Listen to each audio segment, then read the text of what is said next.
Fernández Rodríguez, Gijón Espumeru, 90528. Sexto, Denis Díaz Rubio, Luis Oviedo, 90774. Séptimo, Oscar Fernández Santa María, de Club Reynosa, 91403. Octavo, Diego Menéndez Rodríguez, Estadio Gijón, 91887. Noveno, Sergio Sierra Fernández, Gijón Espumeru, 92042. Décimo, David Alfonso García, Atlética Belecina, 92197. Undécimo, Sudener Ramos, Gijón Espumeru, 92821.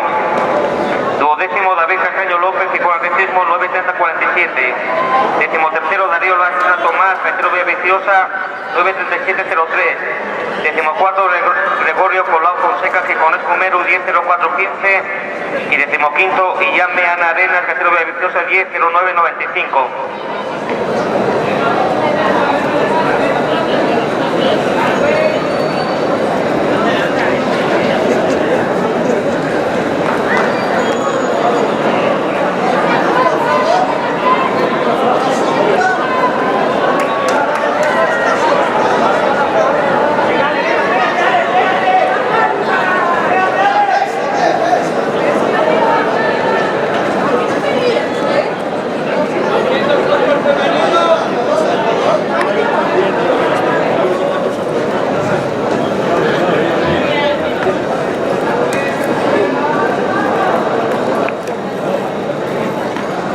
Masculino, primero Matías Vicente Fernández, Atlético Lugones, 1257.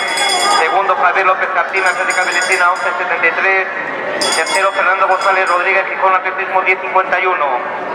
Por favor, Alejandro Rodríguez Álvarez, de la Atlética Belecina. Roberto Fernández, del Gijón Espumeru. Denis Díaz Rubio, de la Universidad. Diego Menéndez, del Estadio Gijón. Sergio Sierra, del Gijón Espumeru. David Alfonso, de la Atlética Belecina.